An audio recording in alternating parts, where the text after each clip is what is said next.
in the Georgia Shooting Connection Friday night live stream.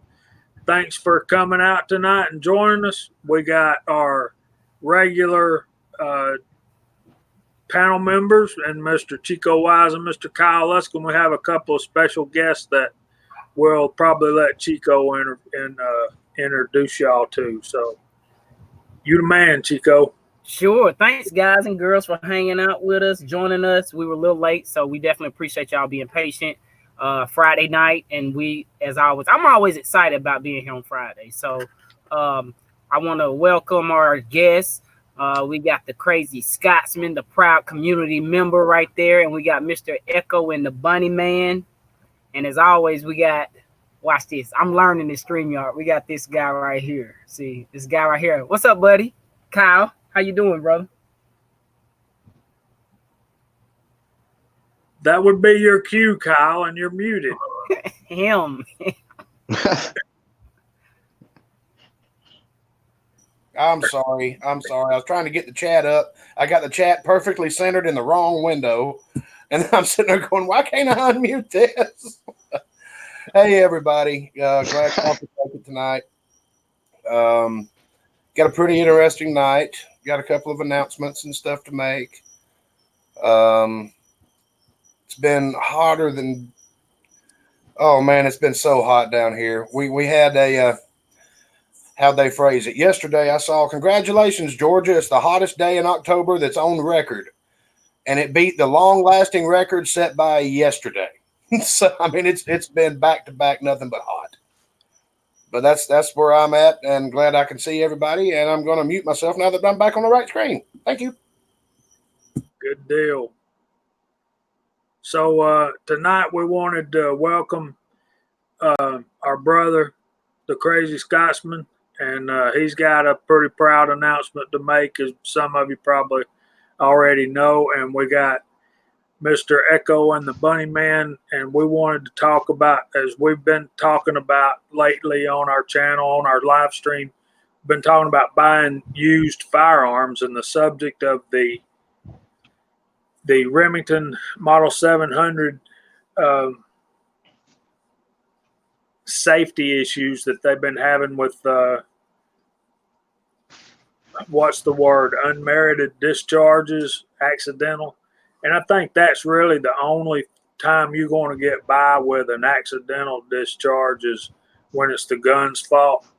And we'll talk about it as we go forward. But first, I want to welcome Dave. How you doing, brother? Doing good. How are you, everyone, doing this evening? I'm good. How about the rest of y'all? Kyle's got a thumbs up. I want to welcome you to our live stream and thank you for joining us tonight. And we'll get started on the Remingtons here in a little bit. And we can tell by the picture that obviously the Scotsman is not working tonight. Welcome, brother. Hey, brother. Appreciate you having me. Chico, always good to see you, brother. Kyle, good to see you. Dave, good to see you, bud. And yes, thankfully I have a night off. I got to go back tomorrow night, but I have a night off. So cheers. Cheers, brother. Welcome. It's always an honor to have you, brother. Always. So I guess the topic at hand is Big Al needs a Red Hawk 357, used, rarely used, but priced like it's been shot to death. Okay. We'll get Chico right on that, Big Al. Yeah, don't we all? There you go. Now, what you really need is a Smith & Wesson 586, no dash. I know where there's one. I know where there's one, too, and I'm keeping mine, so.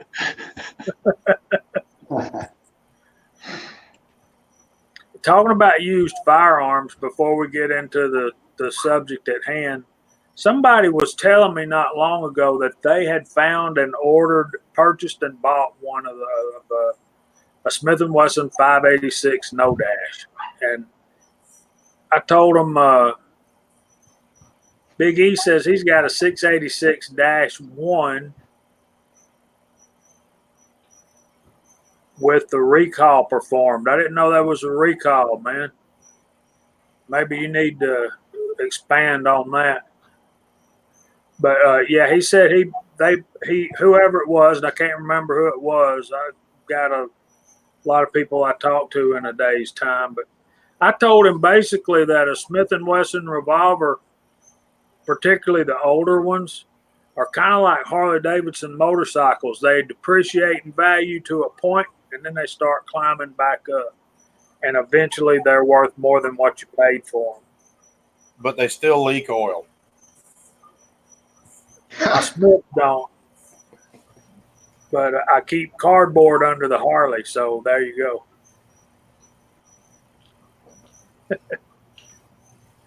All right, so what we're wanting to talk about tonight is the Remington 700s. How many of you guys out there have Remington 700s? They're a very popular firearm. I'm sure most of y'all know more about what's going on than I do, and that's the reason I invited Mr. Echo and the Bunny Man. Yeah, is it okay we'll call you David? Yeah, it's Echo? fine. Okay. So, The secret's out now. Hell. yeah. Yeah, it doesn't matter now. I'm sorry. It's cool. It's all generally right, Jamie. It's all right. I generally don't do that. So, but Mag Max Jeff says he's got a 700P in 308. Somebody else was up there. Let me find that. Charles Irby's got a 700 VS in 308. I didn't see that one yet. Cranky said, no, do not call me David. Yeah. Kingpin got a 700 in 308. And Mag Max Gus Dash Jeff has a 700P. What is the difference? Does anybody know? It's a pretty popular rifle in this crowd. Well, I guess because it's a pretty popular rifle. The Remington 700 is probably I one of the believe- most popular bolt action rifles that are out. I mean, there's so many versions of it. I couldn't even tell you. I couldn't keep up with the models. Yeah, police model. So I was assuming that when he said P, because I know a lot of police force use that as their target rifle type deal. So that's Mad Max Jeff. You can say Yeah, it's a sniper rifle. Yeah, the P model's got a heavy barrel on it, and basically it comes ready to go for like a tactical type of duty. It's Okay, not a Chico, hunting rifle. Chico, take over for me, brother. I gotta do something. I'll be right back. Okay, no problem. Go ahead, Echo, and I'll catch up. Okay, well, basically tonight we had some questions last week about the Remington 700, in particular the Mike Walker trigger that was originally put in the 700 series back in 1948, I believe. And basically back then, Mike Walker, he was an engineer and master gunsmith for Remington firearms when they were still Remington firearms. And he designed a really clean trigger that had no creep and an extremely crisp break. It was like glass. The problem was when it went from the drawing board over to the manufacturing side of things, that Remington kind of went in and took out a piece that he had designed to keep the disconnector from floating during normal actions that you would do with the firearms, such as opening the bolt, turning the safety off and on. And when that connector would float, you just could bump the bolt handle or touch the safety switch, and it would discharge. It would let the firing pin and hammer come forward on it, and it would discharge the rifle. And when this first started happening,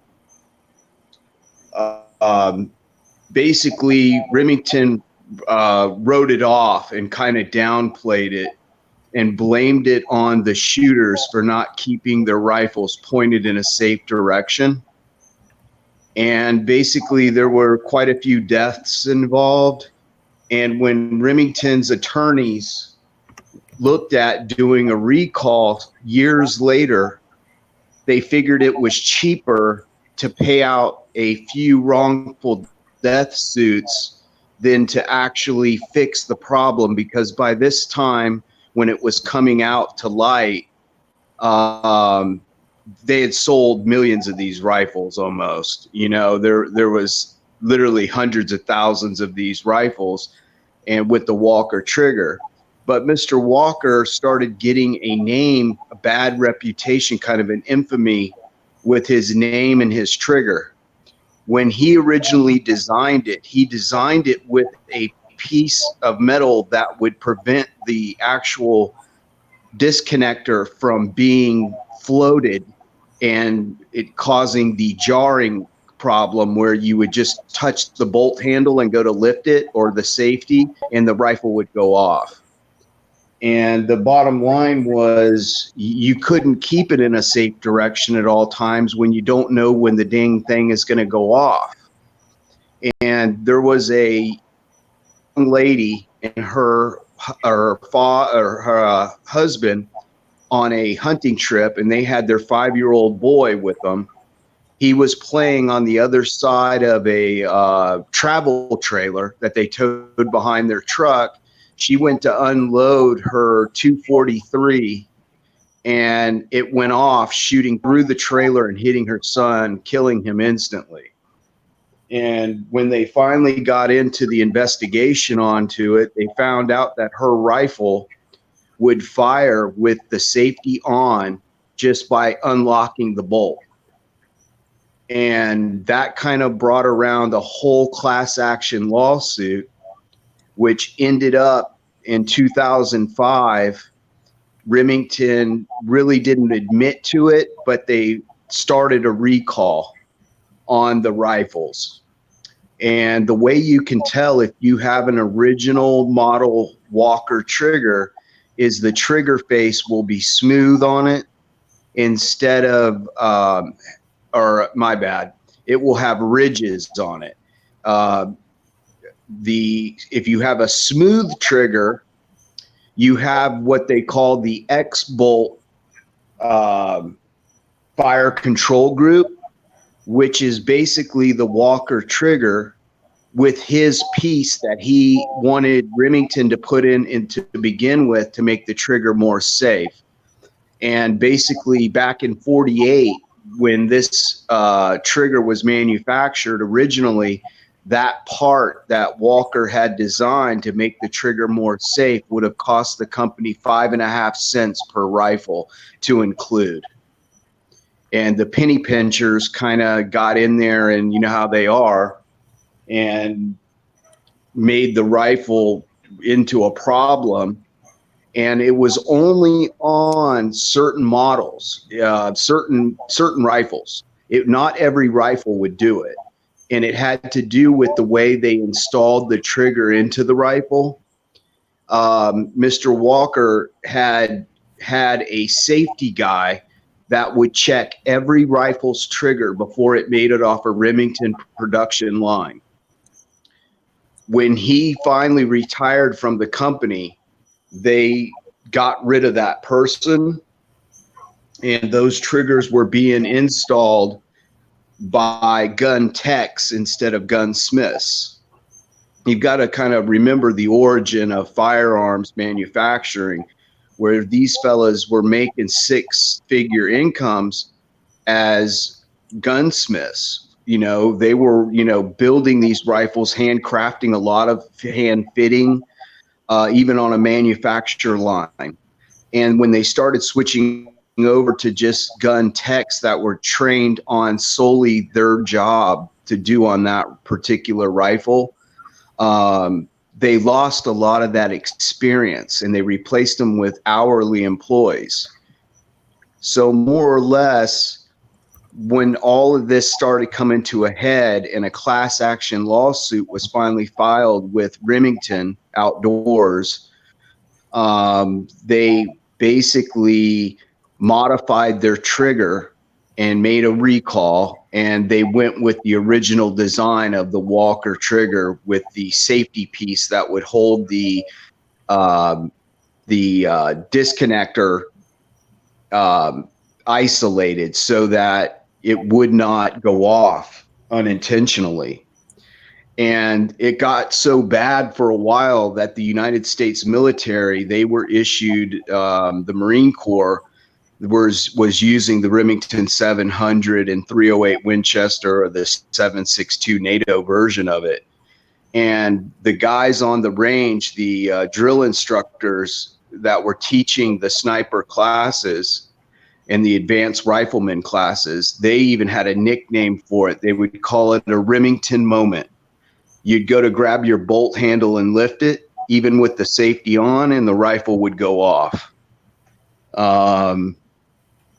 It basically plagued the 700 for many years. And my suggestion is, even with the new Walker trigger, the X-Bolt system, I recommend replacing it with a Timney.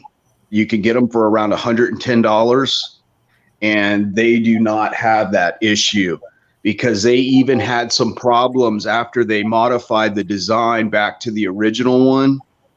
Because once again, you've got gun techs doing the job of what a gunsmith should be doing in a precision rifle, is setting a trigger. So basically they had some problems with it going off even after they redesigned it. And basically it plagued them for a really long time. And Remington basically had to file bankruptcy because there were so many rifles that had to come back for the recall once it was issued. And mostly, you know, that's a lot of money, because in today's money, I think the fix was like $10 per rifle. And you figure that from 1948 to 2015, that's a lot of rifles to bring back in. Yeah, they're very popular. They shoot really well, but I have a buddy, my associate pastor at my church, my hunting buddy, my hunting partner, has hunted with a Remington 700 left-handed and 30-06 for probably 35 or 40 years and never had any kind of incident. But as I was telling y'all last week, one of my best friends, Kevin, lives down in Ackworth, and when he was a teenager, he almost blew the back of his daddy's head off with a 30-06 that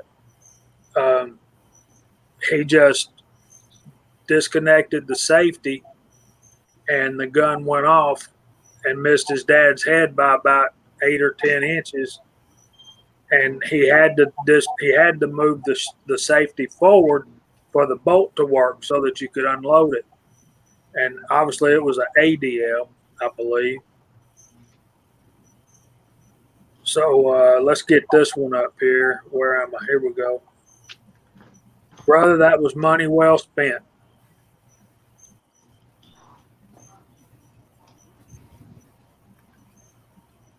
Very good, Bunny. Way to go, buddy. That's good stuff. And I will hunt a link for y'all to watch.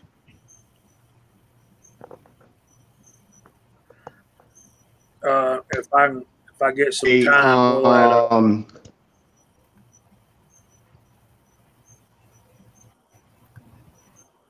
I think we need to contact the History Channel and have them did a special on it. Yeah, I I'm watched sorry, I'm that this talking over week. you. I watched that this week, and I'm gonna go look for that.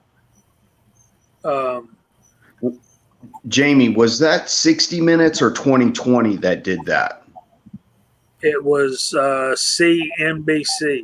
Mm-hmm. Oh, it was CNBC, because they actually interviewed Mr. Walker after he was retired. They And did, and it's a very interesting interview. he And was I a have the brilliant, link somewhere.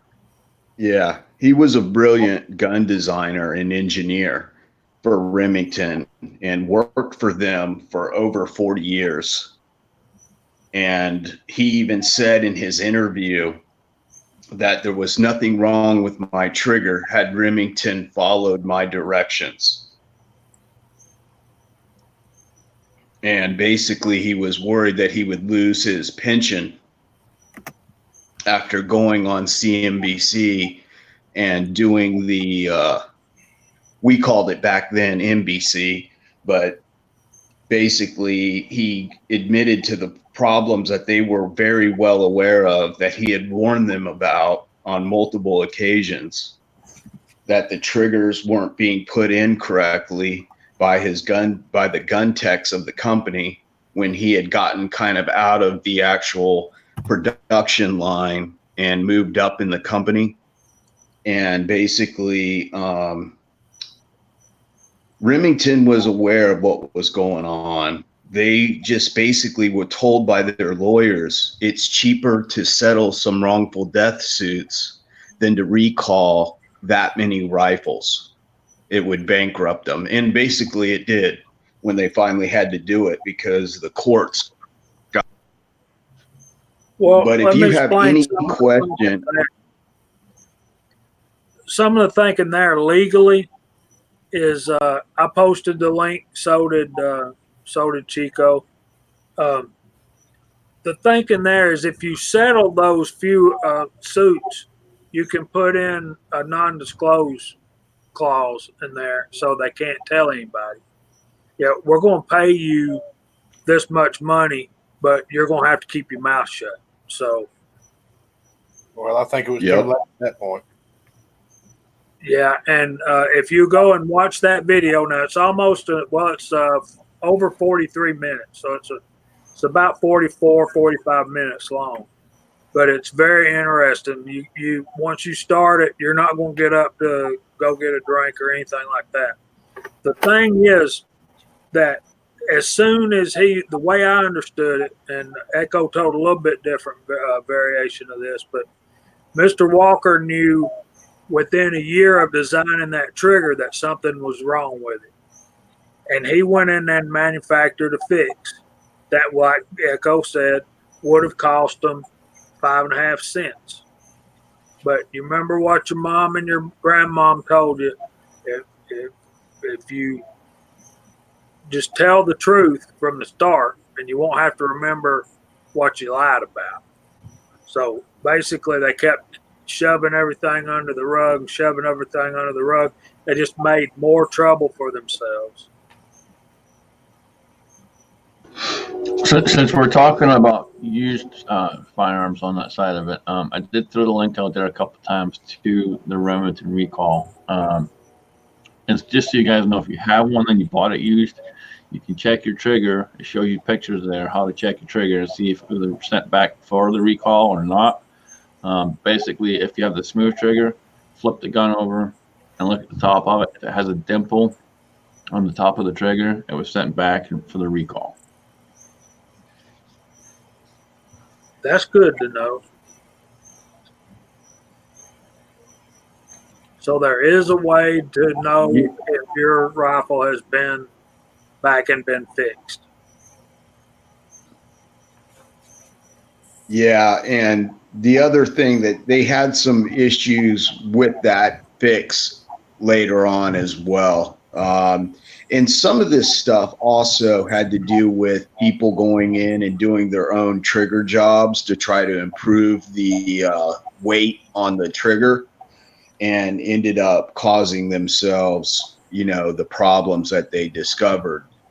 But there were quite a few rifles that were manufactured that were not safe. And basically the whole, you know how nowadays you'll have either a tang safety or a flip safety on the bolt, and you'll have three positions now. You'll have fire, safe, or fire, safe, and then a safe with locking the bolt closed.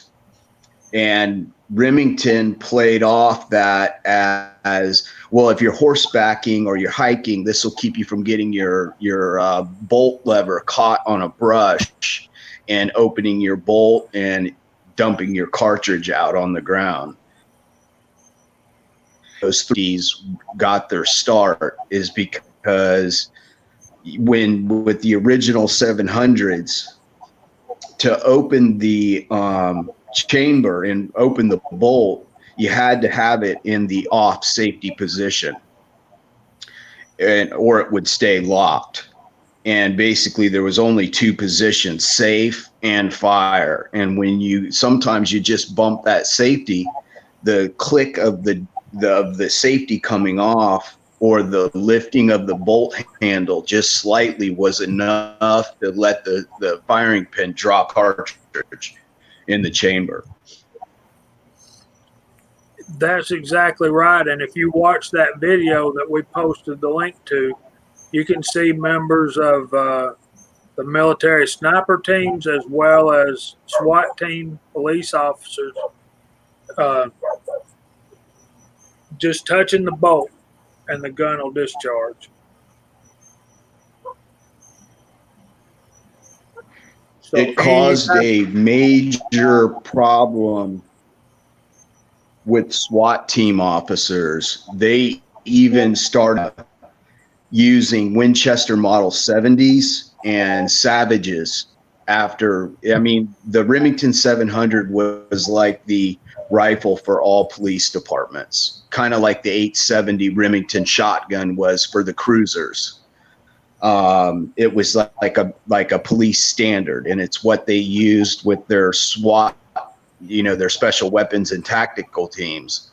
And basically many police departments across the country stopped using the 700 because of the issues they've had. And there was more or less, Remington took back all the, wrote them a check for whatever they had put into them. And that was kind of like Jamie saying, it's like ask, don't tell type of thing. Yeah. So, Miss Vanessa Kitty saying Savage is now a separate company again. What do you mean by that? Were they caught up in that? Were they part of the Freedom Group too at one point?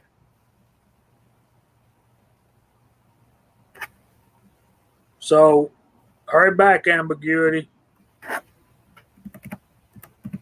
So we need to take a break right now and let Mr. Echo catch his breath and let Mr. Chico Wise do his thing. Definitely do that. Let me go back and refresh. Yeah, I definitely agree. That was good information. I looked into it last week during our chat and after our chat, and one interesting fact, they said since 1948 they at least sold 5.7 million rifles. So think about that times 5 cents per rifle. No, the 700s, not any other model, just in 700s, 5.7 rifles. So do that times 5 cents a rifle, so that's a lot of money that most companies don't care to lose on the bottom end. But yeah, I'll definitely do a channel, not a side chat shout out. Let me reload my screen and find my drop down menu. There we go. Let me start to the top because it always moves on me. So we got Red Raider Reload and Big Al, Vanessa Kitty, Kingpin, Alaska One Andy, Jesse B Outdoors. We got Thomas Pickering. We got Kyle Luss on the panel with us. Fuzz T Fork 8, Big E, Cranky Cletus, Willie Bullet Man, Vanessa Kitty. Let's see. Gun loving grandpa's here. Lead bullet junkie James Cannon, the crazy Scotsman, is on the panel with us.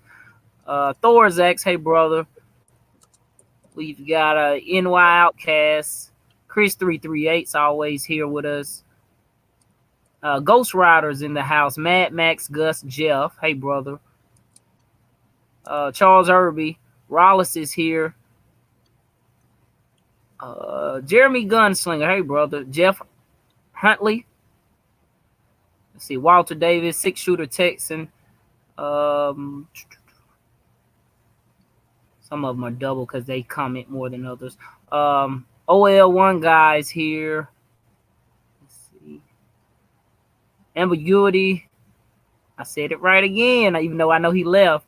The Texas Outlaw, Michael Sines. Eagle Eye Shooting. Tacos and French fries. 76 High Boy Reloading. Let's see. We got more. It's a lot of you guys out there, guys and girls. James Pollard. HRM Weapons Machinist. Hello. Thanks for joining us. Thoughts of an Old Soldier. I know we've seen more. I know we have more. Broke Loaders here. I'm scrolling down this time. I normally scroll up, which is faster. I'm scrolling down, so I'll get everybody. I know I said Eagle Eye Shooting, Vanessa Kitty, Edward Petty, James Cannon. I said him twice already, but that's okay. Tin Man just showed up. Hey, brother. CDC's here. JCM 45, Uncle John, Andy 79Z28. And Pony _47. If I miss you guys, we will do another one of these right before we end. And Ghost Rider, if I didn't say him. So thanks for joining us. If you have questions, throw out some kind of emoji so that it'll stand out, because normally when we have a lot of people in the side chat or watching our channel, the comments go pretty fast. So yeah, thanks for joining us on a Friday night. Good information, Echo. That's very great information out there. Not a problem, Chico. And like I said, you guys, if you're looking for a trigger that's, if you're weary about the whole thing, Timney makes a replacement for the 700 that is a very high quality, safe trigger for around $110. Sometimes you can get them on sale for around $90.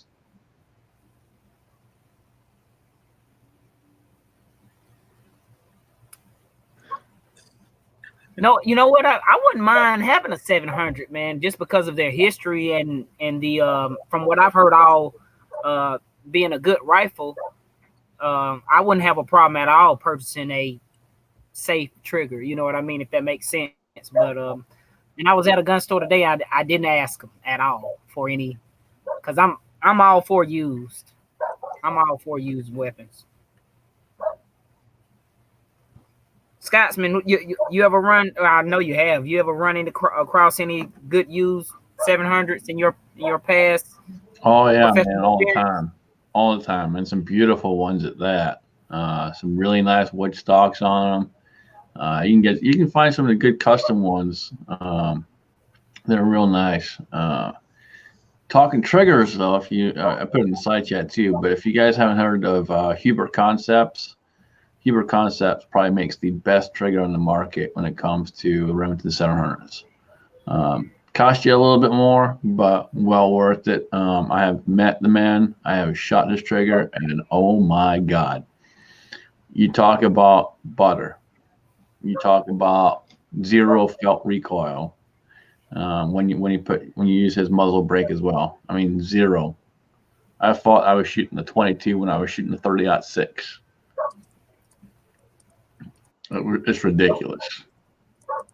Absolutely no recoil whatsoever. But yeah, absolutely smooth trigger, great triggers. When it comes to the used market on these things, don't be afraid to buy used. Just like Chico said, do not be afraid to buy used. Again, I threw out the recall notice on that and how you can look and check and see. But even if it doesn't have that, still don't be afraid to buy it.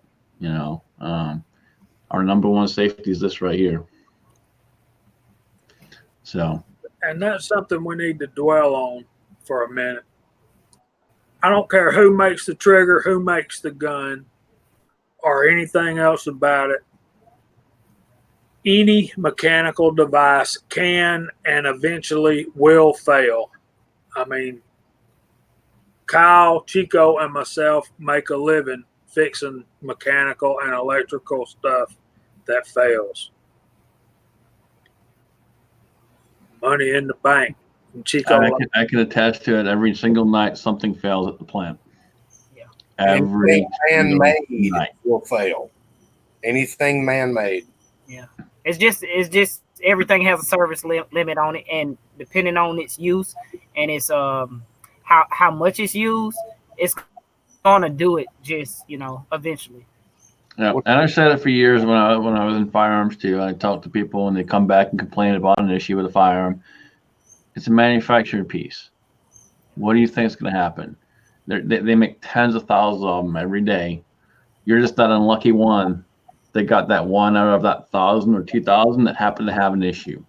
Well, I'll put it to you like this. Chrysler had been making the 4-liter inline 6 Jeep engine for years. I mean, like 30 years. We started getting problems, and this was back when I still worked for a Jeep dealership or somebody that sold Jeeps. And that was, I don't know, 98, maybe 02. These blocks, the machinery that made these blocks were so worn out. Instead of retooling and redesigning everything because they were working on a new engine, they just started changing tolerances. I've seen Jeep engines with 5 different sized pistons in the block, each one of them a couple of thousandths bigger. And when you go to rebuild those engines, you got to look at it. It's got an A, B, C, D, or E on the side of the block on that particular hole. You put an A-size piston in an E-size hole, you're going to swear the crankshaft's about to fall out of it, and all it is the piston rocking around in the I would say liner now, but the bore. It just everything was that wore out. You're looking at 15 thousandths difference in piston diameter. On the same block cut with the same tooling. So it's man-made. It's going to wear out. Yeah, let me say this. Oh, go ahead, Jamie. Sorry. I'm sorry. No, I was reading. Sorry, my bad. Go ahead, Jamie. Sorry. I was going to say what Dave Thorzax was saying. It's imperative to me, and I know Scotsman will, working where he works now, any company has got to understand that their biggest liability, their biggest payout every day is their people, but also their biggest asset is their people. The people need to be trained. They need to be encouraged to point out faults and flaws in the production line, and let's get it taken care of before somebody gets hurt. In Remington's case, I'm not sure how many people have died because of that, but there's been, I know, over 20. I will say that. Now, I apologize, Mr. Chico. Go ahead with your. No, I think we were thinking the same thing, brother, because when I read his comment, I was going to say the same thing. If people work for you or people work for a company, if they enjoy doing what they're doing, their experience on the equipment, their experience on the tooling, yeah, you're going to have high quality product. But just like with, wasn't it Marlin, whenever they sold them, after the JM stamps, some people would say the quality of those rifles or those firearms went down because they got rid of their crew. They got rid of the old gunsmiths, and probably, like Echo was saying, they brought in gun techs, if that makes sense. So yeah, Marlin and Remington are now the same company, which we all know is owned by Freedom Arms Group, and all that. And it's never been the same. and Remington's never been the same, unfortunately. But Edward Petty makes a really good point out there too. He only buys used, mainly used. I'm the same way. There's very few new guns I actually have. Most of mine are all used firearms. I think to this day, I still own one new firearm. Everything else is used, other than the 2 that I built so far, and I'm still building more.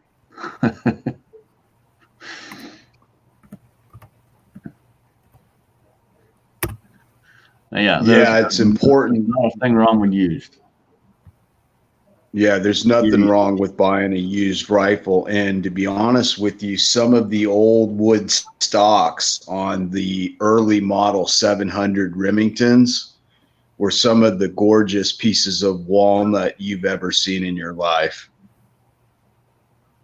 35, 40, 50-year-old rifle that basically looks like it was a premier limited edition rifle that you would pay 4 or 5 times what Remington was charging for them.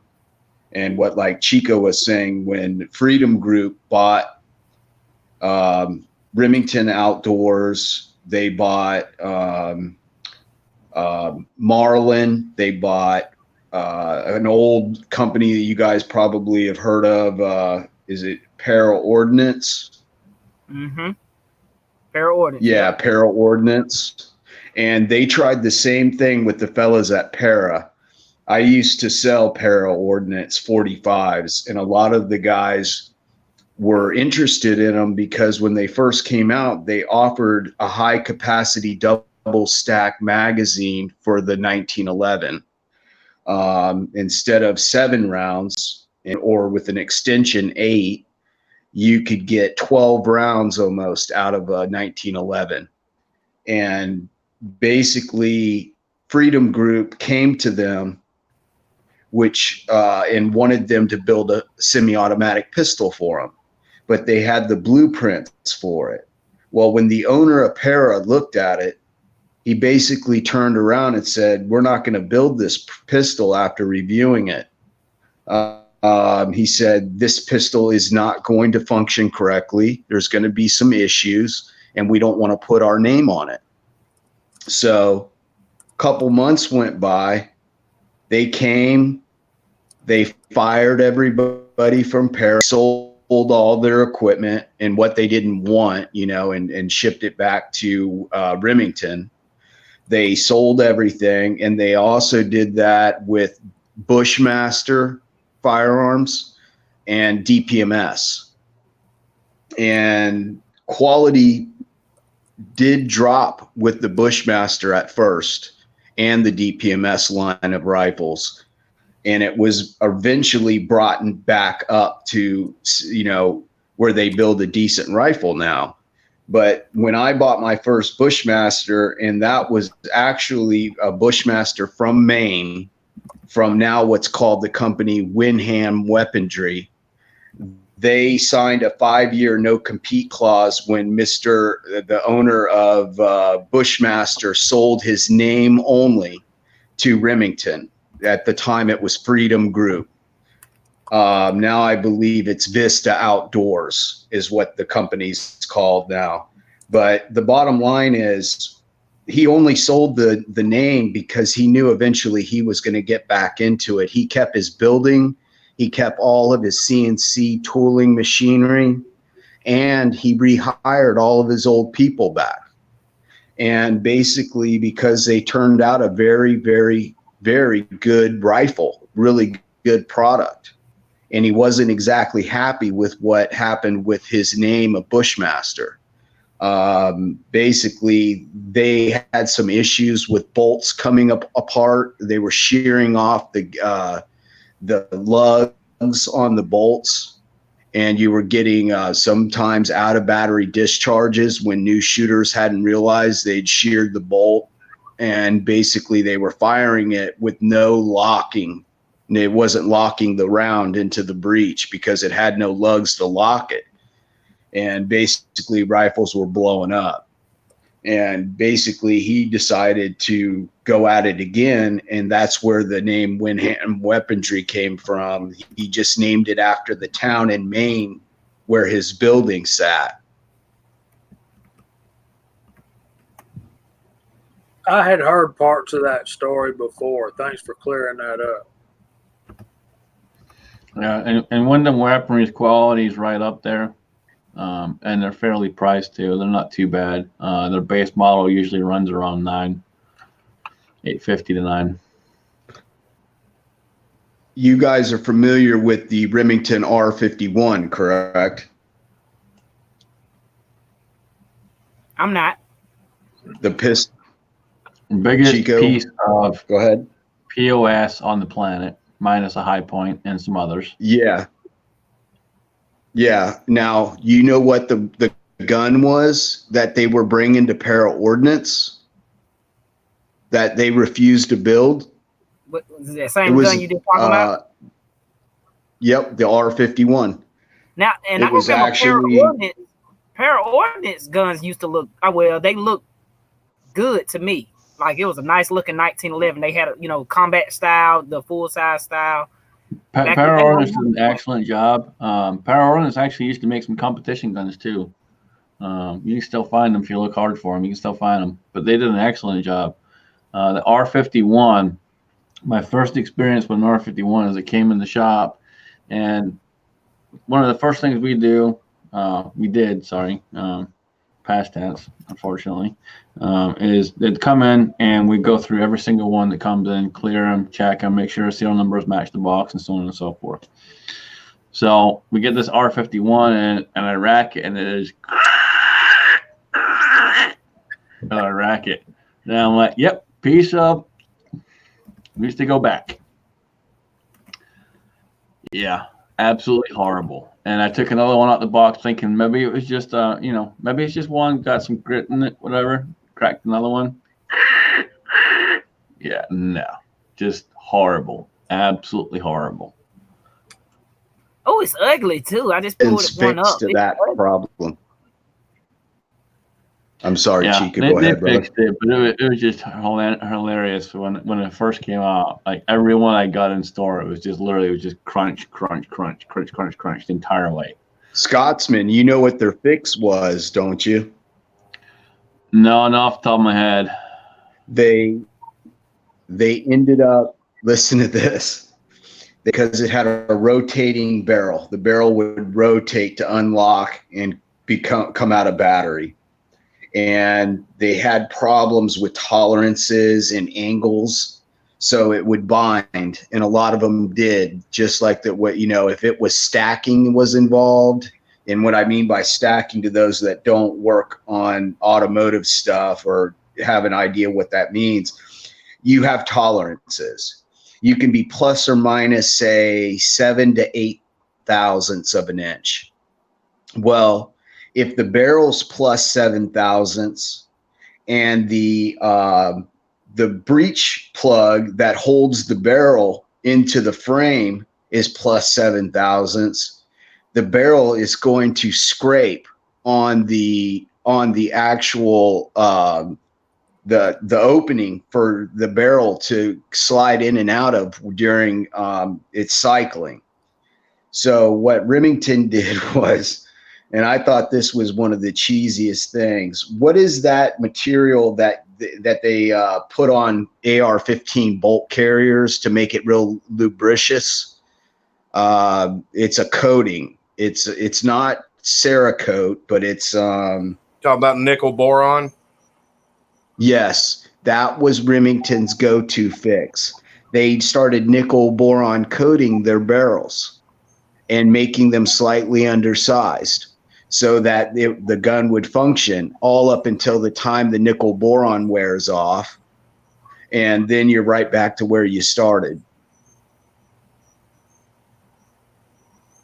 I can say this about a nickel boron bolt carrier group.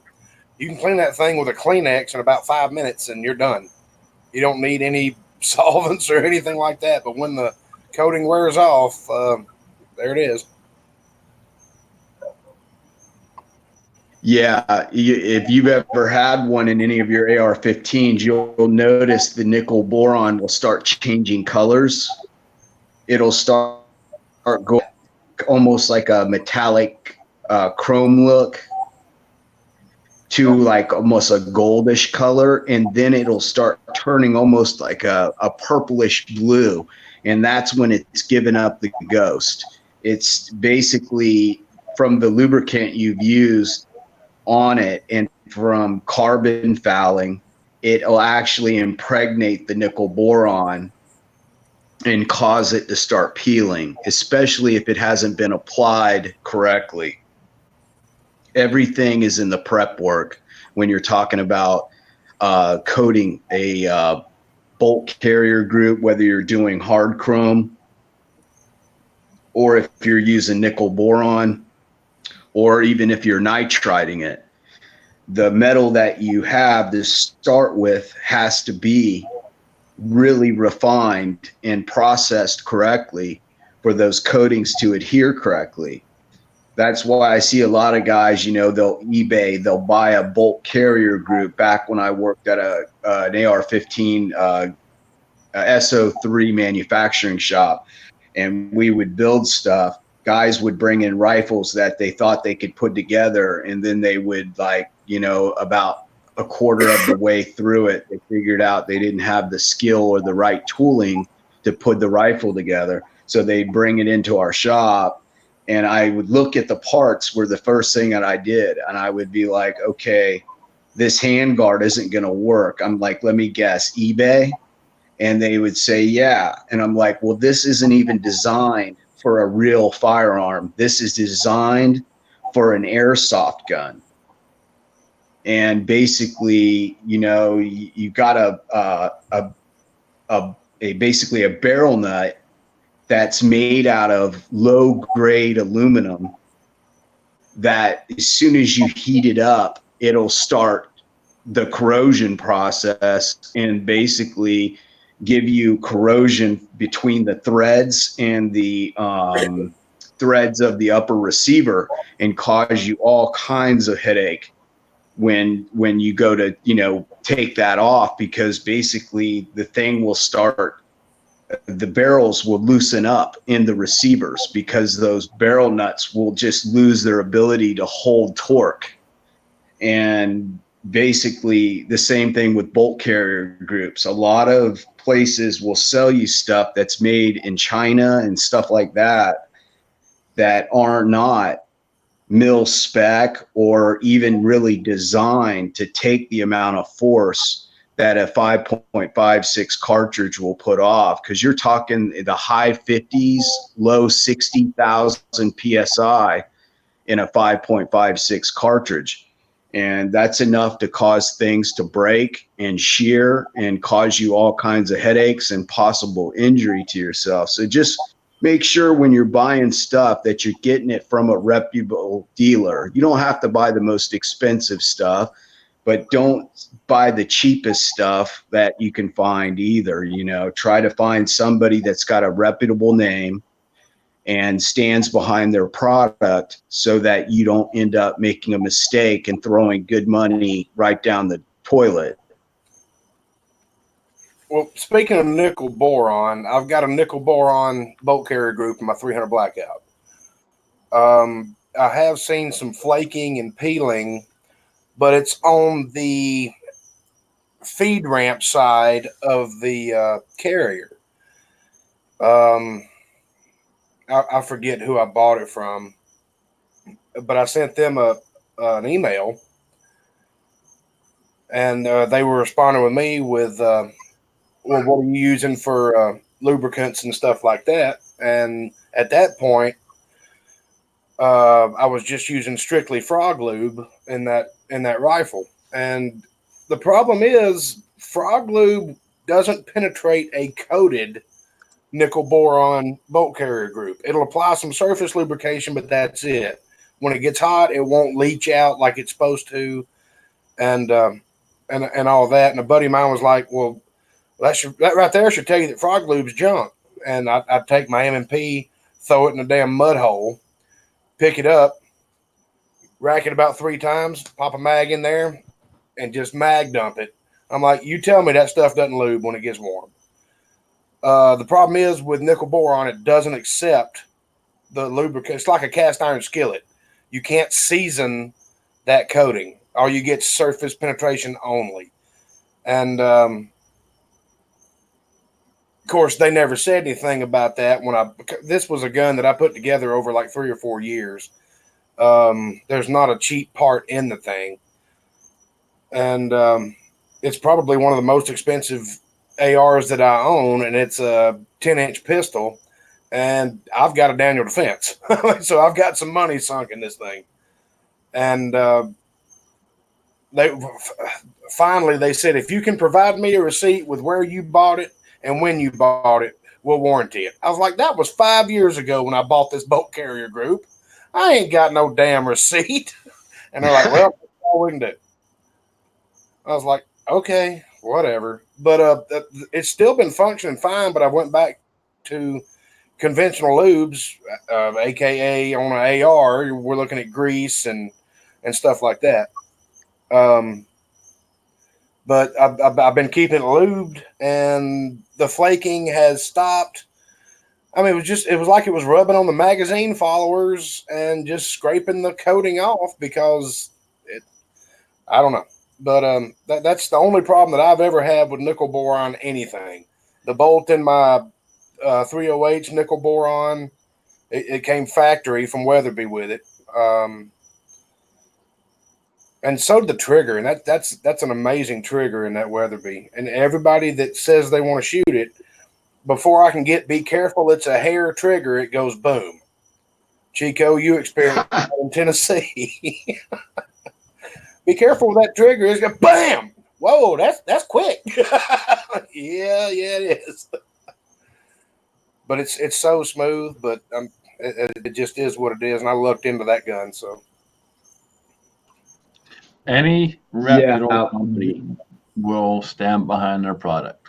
It's that simple. It doesn't matter what it is. If they believe in it 100%, they will stand behind it. They will warranty it. They will take care of you. That is what a true company does. I think it was an AAC nickel boron bolt. I talked to Jamie last night. I had an issue with my Lyman All-American 8. My fault. No one else's. Mine. And I sent Lyman an email and said, hey, I'm missing this part. I lost it. I don't know what I did with it. I don't see an option to buy one on the website. How much is it so I can send you the money? And I got an email back within an hour saying they're going to send me a whole new section for it for free. Well, that's a company. Their problem with me was because I straight up told them straight out, it's been 5 years since I bought this. And I think they're considering the nickel boron coating a wear item, kind of like a clutch or a fan belt or something like that. And they said if I could provide the receipt, they'd replace it, no matter when I bought it, because I raised so much crap with them. But, at that point in my life, I had moved 47 times from one side of the country to the other. I didn't have that damn receipt. Yeah. And one thing I'll tell you guys, too, is this is how I keep my receipts, especially for firearms and other stuff that relate to firearms. They're all in an ammo can. That way, I know exactly where they're at. I don't have enough ammo cans. Oh, I got tons of them, dude. That's what I was just going to say. Wally worked $5, man. But on the frog lube, I've talked with the manufacturer of that, and basically the easiest way to do that, to put that lube on a non-coated bolt, like if it's magnesium phosphate, like the Parkerization bolts, is to heat them up. You clean them really good with denatured alcohol, and then you heat them up. Get them nice and warm at like 120 degrees, and go ahead and apply the frog lube, and it will penetrate into the surface of the metal and give it a microscopic layer of that I have lubricant in no there. problem with frog lube. I've got at least 5 other ARs that I run strictly nothing but frog lube. I've got one test AR that I've disassembled, ran through a hot ultrasonic cleaner to get all the frog lube off of it, and using Edge Red on it. And I'm not seeing a whole lot of difference in either one of the types of lubrication when it's really hot.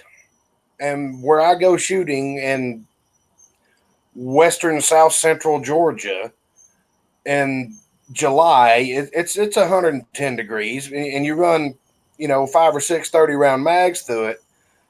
I have noticed that the Edge Red one will shed its lubrication a little quicker, whereas the frog lube's still running strong. And I've got one AR that I have put probably 5,000 rounds through and never even taken the bolt out to wipe it off. I'm running it. I'm keeping a tally, and I've got a piece of paper in an ammo can with how many rounds I'm shooting through it, and I know it's over 5,000. It may be over 6,000 by now. So you guys, nothing but abuse to the damn rifle, but I'm doing a study here. you guys all shot, other than Echo, all shot the C-Max rifle at the shoot we had. Oh yeah. I have never cleaned that gun since I got it, and I can tell you before I got it that Coda Boy put over 10,000 rounds through that firearm. Yeah. I have no idea how many thousands of rounds have gone through that. 0 failures. Or what are you using for your basic lube? I mean, I'm talking about. I haven't touched it. I frog lube some bitch back together, and I've been shooting it ever since. I haven't added. You misunderstand the point, Kyle. I haven't touched it. All I've done is shot it. Okay. That thing runs flawless. And the Edge Red one will, and I haven't added any lube or anything to it, but every now and then it'll kind of and I got to hit the forward assist, and then everything's fine, and it's not reloaded ammo; it's factory ammo. So Jamie, we're about halfway through. If I can I say something real fast? Absolutely, brother. All right. So guys, I just want to say thank you to everyone out there. You can see the title that I have of myself below. Proud community member. Guys, I cannot tell you how proud I am to be here, and proud of you guys, and thankful to be a part of this. For those of you who don't know already, I put a video out earlier today about Jack and where we were at, and we were short about $200 of hitting the goal. We are over the goal by $30 at this point in time. And guys, thank you so very, very much. Absolutely awesome. I will get with Jamie and with Chico, and the next day we'll get all the names figured out, all the entries figured out, and Sunday, probably about halfway through, we will do the drawing on foreign domestic. So if you Scotsman, this is on the 458, correct? Correct. 458 SOCOM and the Lee single stage press that Chico has. That was redonated back from Christian Geist. I'm not sure if I'm saying your last name right. Sorry if I'm saying it wrong. But Christian Geist redonated that press back in. That's awesome that you met and overreached the goal. I've watched your video and I was like, we'll have that tonight. We're going to hit the goal tonight. And then I found out from Jamie in the pre-chat that it had already been reached. So that's awesome, man. I got an email from a couple people that we've gone over, and they're like, how's that possible? And I'm like, don't ask me, man. You guys do it. So, yeah, I'm and proud. You wouldn't believe, Scotsman, on how many Scotsman, you wouldn't believe how many people donated and didn't even send over and there's tons of them. I can see the names of the people that have donated, and then I get the emails of those that want entries, and you can tell the difference. There's a huge difference. There's one person out there in the side chat, and he knows who he is. I'm not going to say his name. But he dropped a ton of money in the last week, and brother, I can't thank you enough for your support. I can't thank you enough for what you do and for who you are. Absolutely awesome. You know who you are, and I will not call you out by name, but thank you. So I want to take the opportunity while we're on the subject to thank everybody that made a donation, and pray God's blessings on everybody who,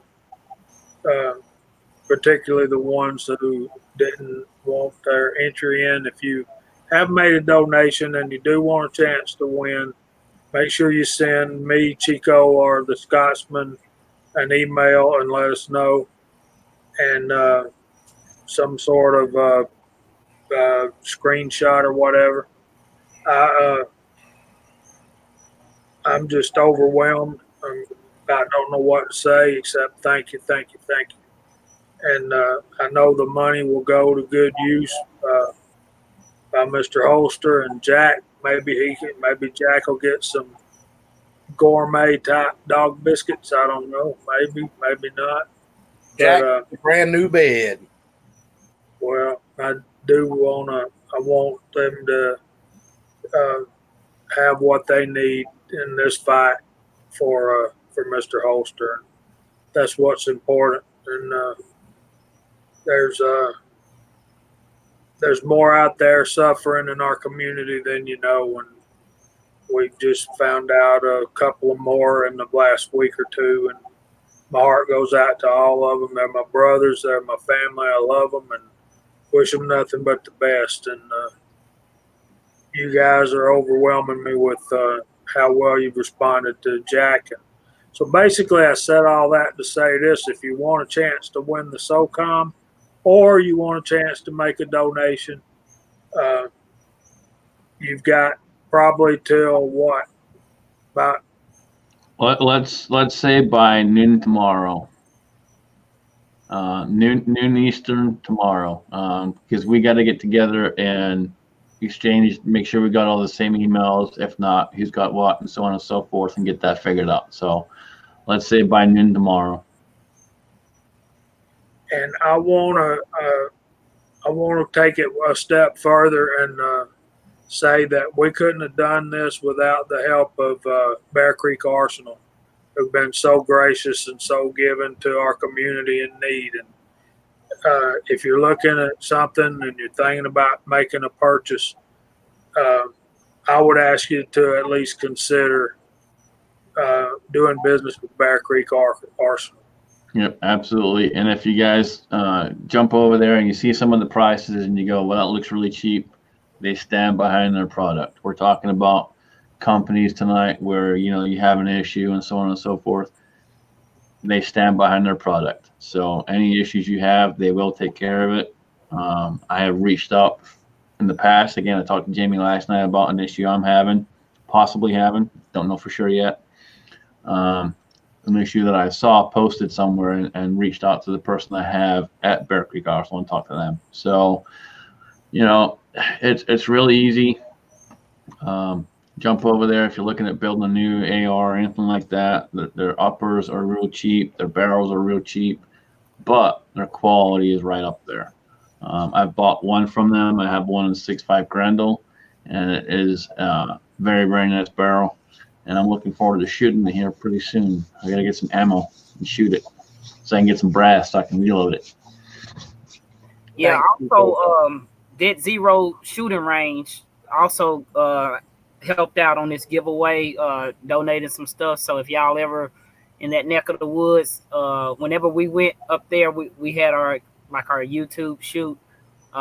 They showed us a lot of Southern hospitality. So we definitely appreciate them. They did. We still have, this is going to the winner too right here. Still have one shirt left. All right.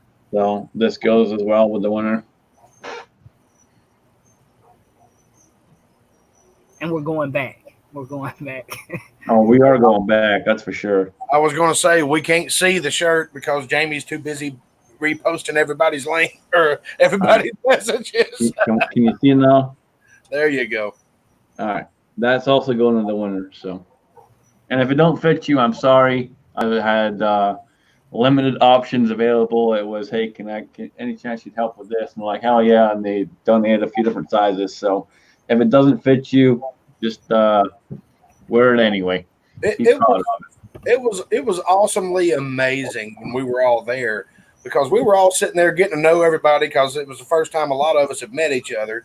We're sitting there in the little coffee room, I don't know what you would call it, this little socialization room. The lounge. Yeah, y'all just go over there to the lounge, and we're all sitting there, and it's been like 45 minutes, almost an hour. I'm like, come on, man, our time's expired here, And then he goes, all right, look, we were waiting for everybody else to get done. Y'all got control of the range. Now we know how many lanes we need. Y'all go have fun all day. And I was like, what? It was awesome.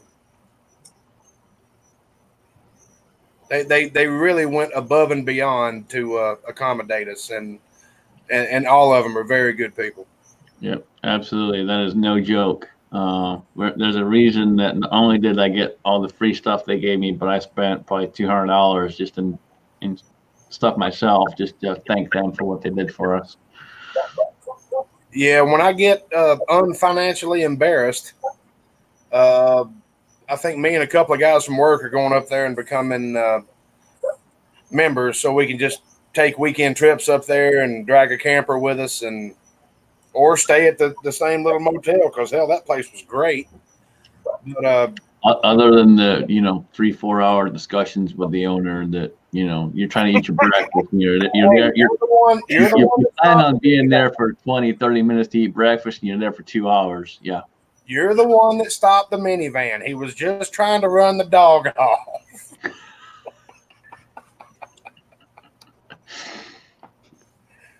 But yeah, great. The media can say what they want about the gun community and gun owners, but they're some of the greatest people in the United States, and that's hands down. It's the best community out there, man. I mean, I've been a part of this community here for the last 4 years or so, somewhere in there now. And like you said, man, I'm proud, and I'm very proud to be here. And you guys have always stepped up and always rocked it out, and it's amazing what you guys can accomplish.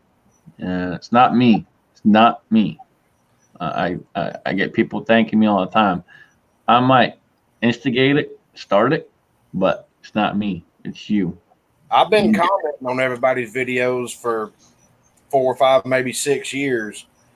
And then on a dare, I made my first video, and then whoop, off we go. And then I met Jamie, and I convinced Jamie to make his first video in my living room. Then we met Chico, and then we ran across Nathan, and then now we're doing this every Friday night. It's amazing. It's insane. When to go back to the varsity, though? I want some more chili dogs and onion. I want to watch Carter eat onions, about a handful. That boy can put them down. He will eat them too. Yeah, he keeps me in line, man. He keeps me level-headed. Bye, MCK. Don't work too hard, brother. Hurry up and get another break. Yeah, but have a good night at work, man. And I've said it before too, kind of like Echo was talking about a second ago.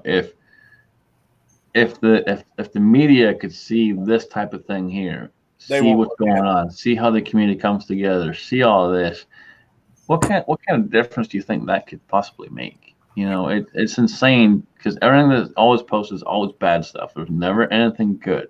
You never see this side of the community.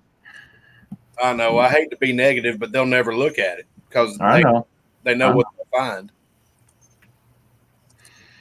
Well, come on down, old soldier. Let's have some chili dogs. I ain't scared. Y'all welcome KFW. He don't usually get to see us. He's usually working. Pleasure to have you on tonight, brother. Thanks for joining us. Good morning, sir.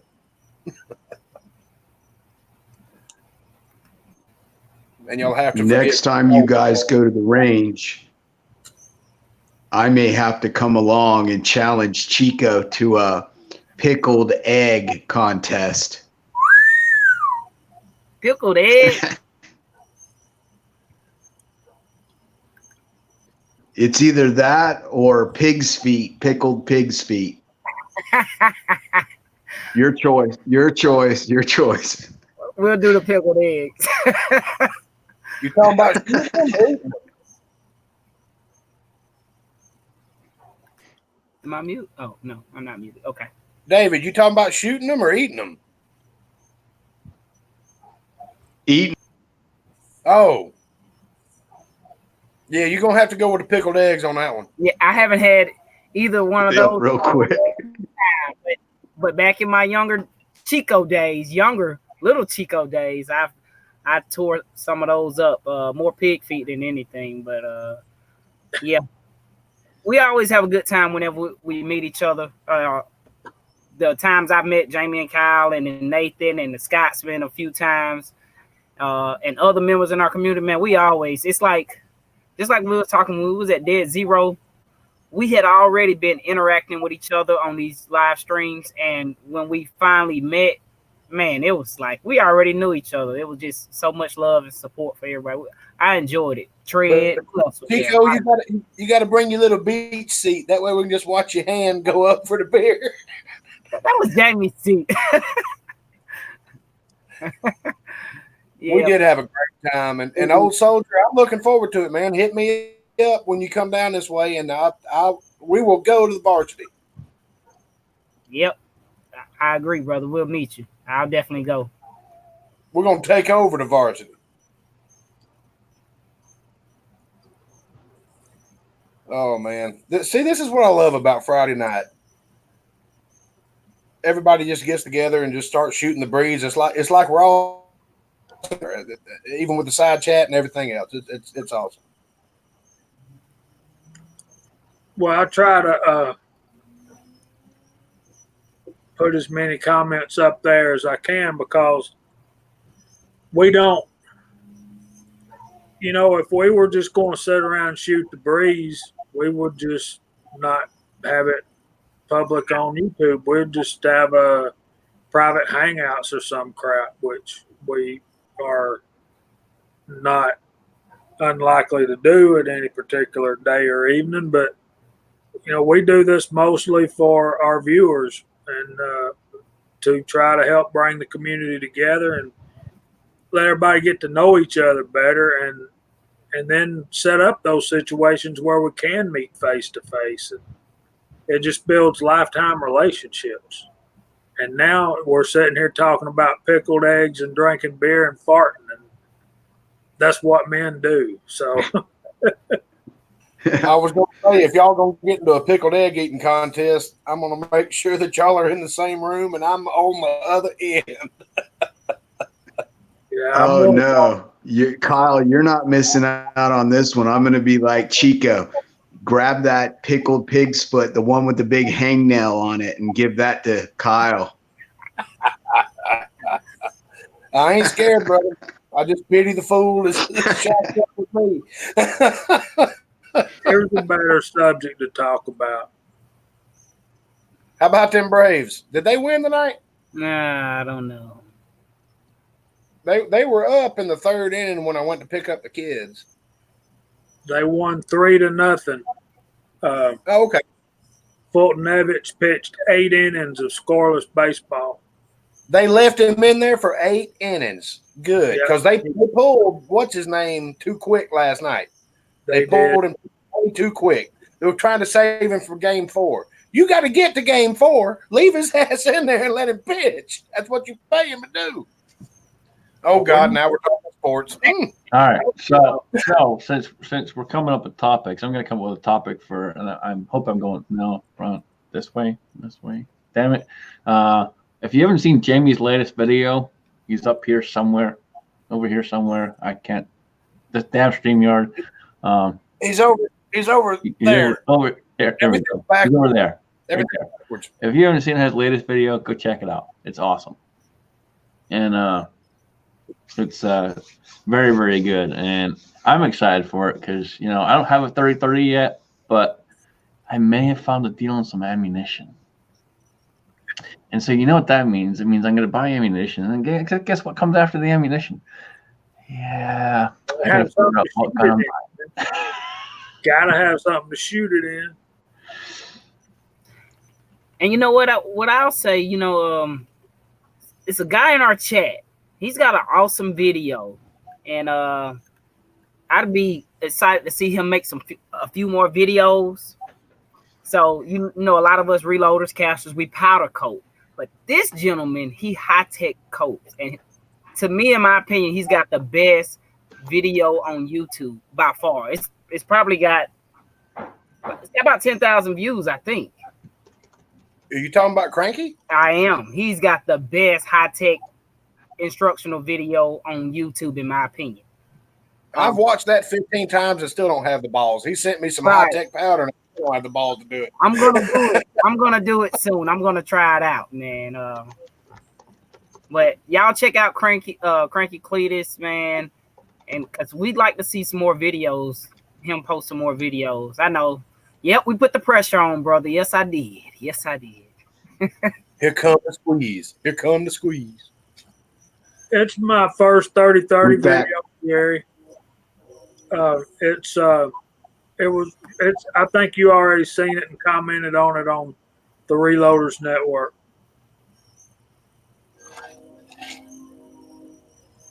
Yeah, I saw it. That was pretty cool.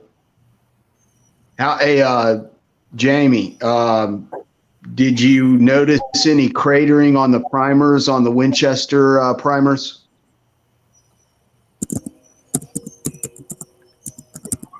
I think I still got them right here next to my heart.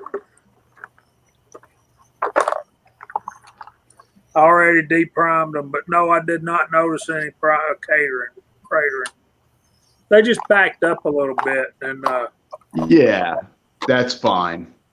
And those were fairly low pressure rounds, 116 grain bullet, and running at the heaviest charge was only running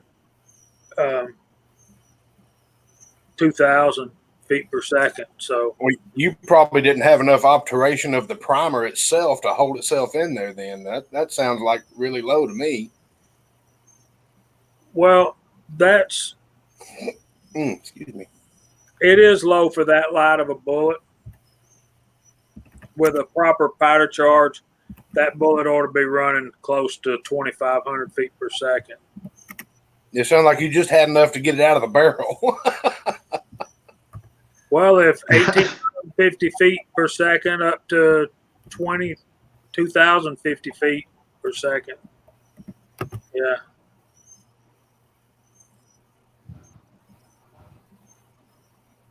Yeah. I saw some guy that was reloading 300 blackout at the range the other day, and he couldn't figure out why his bullets weren't hitting the target.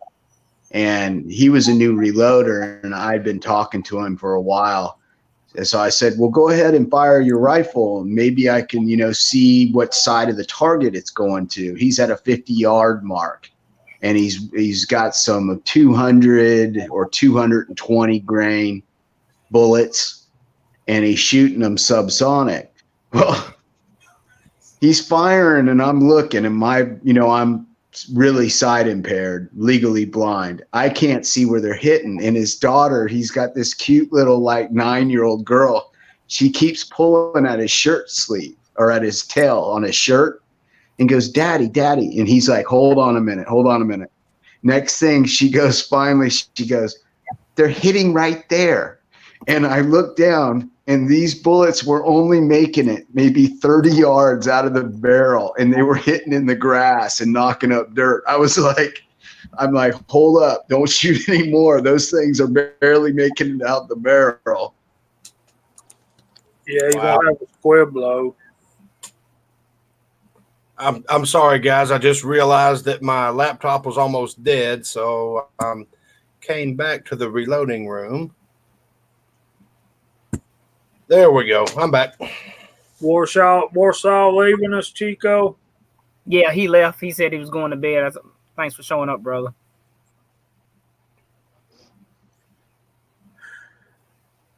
And Tread was Now, Kyle.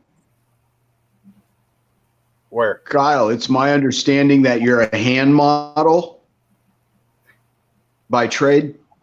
Boy, you got your facts messed up. Just kidding, man. No, man, that's Thor's that. Or MCK. Oh, okay. Yeah, or MCK. MCK is the hand model. That's how I knew who it was in Tennessee. I looked at his hands.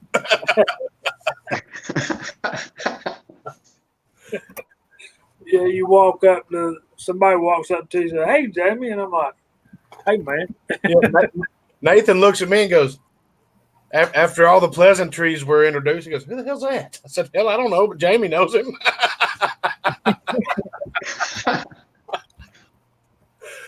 Well, if somebody's got a problem and they need help working it out, I'll say, well, let's do a hangouts and we'll work it out together, And it's easier to do that way because, you can actually see what they're talking about and they can see what you're talking about. So I'd been on a couple of private hangouts with Tread, with the MCK, and I knew him right away. So. Yeah, you get to recognizing people's voices and stuff like that. Yeah. It was an interesting weekend. I really enjoyed it. You all can be at the next one. Yes, everybody here can be at the next one, even in the side chat. We more than welcome you. We've already been invited to take over the motel. They've already actually, I think, given us a number of what it would cost to shut the whole place down, so it's just us. But it can't be during peak leaf changing color season time. Yep, they did give us a number when we were there, funny enough. And I'm pretty sure we could make that happen. Fairly easy. A lot of the guys were talking about mid to late April. I kind of like that idea. I do too. I'm not a fan of July the 4th because, oh my God, was it hot? Yeah, I'm good. I'm good with April. Just let me know. I get my vacation time back in January again, so let me know so I can put it in ASAP. Yeah, I'll get an extra week in January. January 1st, I get 3 weeks this year. So yeah, the sooner I know, the better. Because I'm fighting against people that have been there for years to get the time off first. So I got to know ASAP. What are you eating? Oh, okay. I'm sorry. I thought she was eating my gun bag. I am having a problem. I had a flat rate postage box from one of our favorite people that had a bunch of these. Had a bunch of these in there. Some of y'all will know what these are. God almighty, this camera. Okay, I'm finding these randomly laying around the house. And I can't find the box that the rest of them were in. So I don't know if she's got a stash of shotgun wads that she's just not divulging to me. But I found like 15 of them. I'm like, well, he only sent like 40. I've used like 10. Where are the rest of them? I don't know. Yeah, Eagle is probably going to be Chattanooga, Nashville, or Knoxville, depending on how you want to come in. Come down from Nashville. Because if you recall, it was about 79 miles south on some oddball highway, almost due south from Nashville. Yeah, Knoxville's way too far east. Chattanooga's not that bad. It's just, is he talking about flying and renting a plane? Is that what he's doing? No, I think he's talking about getting a connecting flight in from. You'd probably come into You'd probably come in from Knoxville, and from there it'd probably be 2.5 hour drive. Yeah. Or if you fly into Nashville, it'd probably be an hour, What? hour and a half, maybe. It's not that far from Nashville. It's a lot further from Knoxville. Because you got to think from Knoxville to Chattanooga is, hell, that's an hour. And then from Chattanooga, it was still an hour and a half. So that's 2.5 hours. Hell, that's 2 hours, 45 minutes to my house. And I live.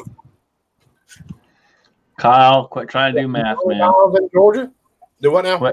Quit trying to do math. So it looks like Echo got through with his hot dog. We can actually we can see his pretty face now, boys. That must have been one of them Sonic Coney Island 3.5 foot long hot dog. You've been eating on it for 2 hours. I ate it, boy. I tell you what, it was delicious. It's one of those Star of David. They're kosher hot dogs, and they are delicious. Yep. Yeah, Nathan's. Yep. And if I had some chili, I would have put it on there just for Kyle.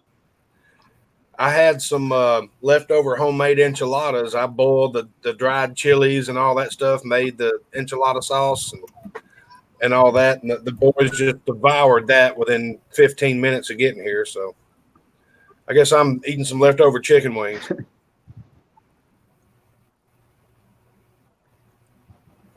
The nearest major airport, from where you're coming from, would be Chat.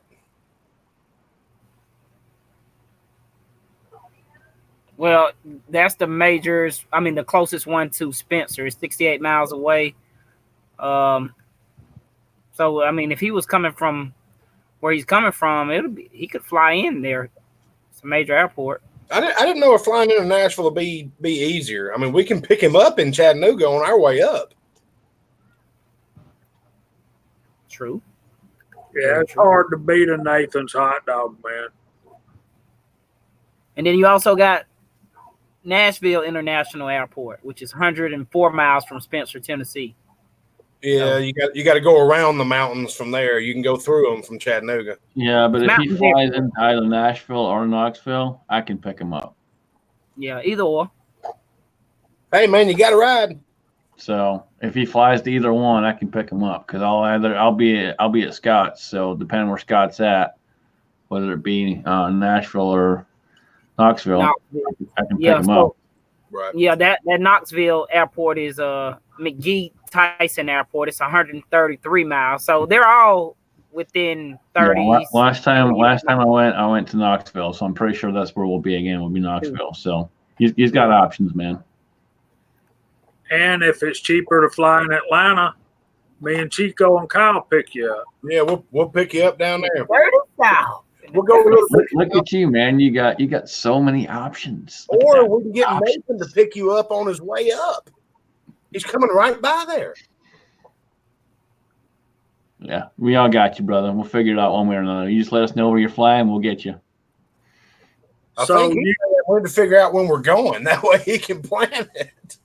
Well, that too. Yeah, because I got to figure out vacation time. So, yeah, ASAP. Like, as soon as you guys know, I need to know. Well, I think we're going for the April date. I mean, everybody seems to be really involved in that one. So, yeah. Well, as soon as you can figure out exactly what the dates are, let me know and I'll put them in. Scotsman, can you get in touch with Dead Zero and see if that's copacetic to their schedule? Yeah, I can. Sometime in April, does that work for y'all? And if they say yes, but we need a specific date, and then that narrows it down. Yeah, we also need to get in touch with 243 too. Yeah. I'll reach out to 243 and I can call Dead Zero too and talk to them and see how they're looking. MCK should be here. Well, he had to go back to work. I'll get a hold of MCK. I'll text them. We'll definitely work it out. We'll get all our ducks in a row, pun intended, and organize that, especially with the what was the name of the lodging again? I forget the name of it. The Way In. The Way In. That's right. The Way In. I thought that was funny. We come pulling in. There's this big finger. The way I'll in. get with I'll get with Scott and have Scott call them, because if I call them, you know how that's going to be. We'll be on the phone for hours. So I'll have Scott call him so he can get off the phone quicker than I can. Here's the ball. Pass it. I just don't want to mess with the guy, honestly. Just hope that she answers. If she answers the phone, you're okay. If he answers it, pick up and call back later. Exactly. That's why I'm going to have Scott call him. Who are we talking about? The motel. The man and wife at the hotel. Yeah. If the wife answers, you're in good shape. The man was a little bit on the line. That's why I have Scott call. Scott can call and take care of that. I'll take care of Dead Zero, and I'll take care of getting all the other guys, MCK in it, and try to figure all that out. But I'm telling you, they got you squared away for breakfast, lunch, and dinner. They got some killer food in that little diner, man. They do, and if you like to drink, they got plenty of decent beer in there too. It's not too shabby. They actually do a decent job. Yep. Be sure and get your free bag of ice. Get your free bag of ice. Middle shelf, and you do get two free bags of ice. Well, I didn't know that, or I'd have got more ice. Yeah, I'm taking a cooler next time. So, we definitely take a cooler, and they had grills. But look, I see CDC Outdoors asked what's going on. So back in July, how many of us was it? At least 12 of us, right? Yeah, about a dozen. About 12 of us. We met at Dead Zero Shooting Park in Spencer, Tennessee, and we were all happy to do it because they just that weekend opened up their 1,000-yard range, and we were like one of the first. I don't know, probably the first 100 to was able to utilize that range. And we let them know we're just a bunch of Second Amendment guys that all, some of us do content, some of us don't do content, but we were coming up there for like a meet and greet because some of us had never met each other. So that's what went on. We all met up there, had some fellowship, shooting, talking, and we enjoyed it, and we plan on doing it like every year, CDC Outdoors. So we will be keeping everyone updated on those dates and times so that we can. And we did have some fireworks courtesy of the fire department. Yeah, I did. Right across the street. Yeah, that was awesome, wasn't it?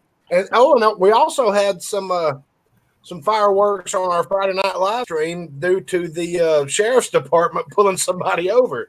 Old Josh was able to capture that on his laptop. And let me say something to Willie. Willie, if I remember correctly, the small bay that we had, it was like 65 yards and probably 30 to 40 yards wide. It was pretty fun, and it was under a cover on a concrete slab. And then the long range was the same way. Now between everything, it's gravel, but with your handicap, they'll have no problem with us driving you right up there and letting you out. They'll give you a golf cart. So yeah, they give you a golf cart. So yeah, I was gonna say they actually have the golf carts there, so that wouldn't be an issue. Yeah, it was fun, brother. And I enjoyed it, man. So Echo, are you coming? I'd like to. Really depends on my health and how I'm feeling. But if I could make it, I'd love to come and meet everyone in person. And if Kenny's coming, that's even better. The more the merrier. That would be great. I would love to come. From? What was that? Where are you hailing from, Echo? Oh, Florida, Southwest Florida, just south of Tampa. Well, make it up to North Georgia. You can ride with us. Okay. I have to figure out what airport's the closest to you. Oh, you going to fly? It'd be Hartsfield. Okay. Hartsville. Well, if that's the case, then we might as well have you fly into Hartsfield and we can just pick them both up at the same time. Yeah, we can rent a van. Yeah, whichever one's cheaper. I've got a van. I just got to rebuild the engine in it before we go. like I said, we could rent a van. Yeah, we're going to rent a van. Or we could. I We could could see let- all of us on the side of the road, Kyle under the hood, or got the doghouse off the engine compartment, going. Oh, no, I thought for sure it was going to last. I got a 2002 Dodge minivan. It's been sitting in the yard. I drove it. It moved me and everything I cared about back and forth across this country 4 or 5 times. It's sitting on about 380,000 miles sitting in the driveway, and I can't stand to donate it. I'm like, I got to fix it. I mean, the whole thing ain't worth but about $600. It needs an engine. The transmission's fine. It needs a heater or a evaporator core. It's been, we called it the tactical minivan. I had gun cases strapped to the top of it, toolboxes in the back. Let's roll. Ready to go. Oh, it needs rear leaf springs. Yeah, it's been wore out, hasn't it, baby girl? She's like, it's going to be my outside doghouse this winter. I'll tell anybody who's if I know CDC said he was unfamiliar. So if you just type later after this chat, if you just type in the YouTube search bar, Dead Zero Shooting Park, probably the first 30 videos are probably all of ours. Because I know 243 did 5 videos at least. They've been doing a lot on Instagram as well with their contests and stuff like that, but they really make sure to tell you that, hey, even though we're having this shoot this weekend, the range is still open. You know, we've only got like 12 of the 27 lanes dedicated to the match. The rest of the lanes are still open, so don't feel like you got to stay home. Come on out and have fun. You know, so they're really promoting it on Instagram. I don't even have Twitter, so. Yeah, they don't have that many followers on YouTube, but I know since we went there, even before we went there, I know all of us subscribe to them. And like I said, there's plenty of videos. If you just type that in, Dead Zero Shooting Park, and you'll on the thumbnails, you'll probably see a group picture of all of us. Oh yeah. So let's go feed. Come on. We had an awesome time. So we did. We had an amazing time. It was something I'm not ever gonna forget. And yes, ladies are invited. I see CDC said that, yes. I'm gonna try to get Angel to come. Now, Kyle. Yes, sir. Do they have biscuits and gravy? Oh, hell yeah. Do they have biscuits and gravy? Oh hell yeah. Then I'm in. I'm in. I'm telling you, man, they've got a Philly cheesesteak that'll slap you naked and hide your clothes. Let's see. What was that weird biscuit I had, Chico? It was a chicken, steak, bacon, egg, and cheese and gravy or something. I made up some weird concoction. He goes, heck yeah, here you go. Had to eat it with a spoon. It was a great biscuit. It was great. It's funny, like the guy pre-makes a whole bunch of stuff for the breakfast stuff. And if you go up and you look at it and what you want isn't there, you know, you say something to him, obviously he'll start making it for you. But if you look and you don't see it, he walks over and he double checks first. Because he doesn't want to make it if it's already sitting there. Yeah. But he'll make a whole conversation just about that. Like, and I'm pretty sure I made a bunch of these this morning, blah, blah, blah. I start walking over. He's cool, though. And he did say, and they told us this when we were checking in, if you want breakfast and you're not there by 7 o'clock, even though it says breakfast till 8, you're not getting breakfast. Yep. Be there early. Everybody in the surrounding area on their way to work or school or whatever hits this little store up for biscuits. Yeah. Kyle, you're ticking off cranky. Oh, what'd I do now? Talking about cheesesteaks. Oh, they're Come good. on. They're good. He's enough with the Philly cheesesteak from Tennessee. Okay.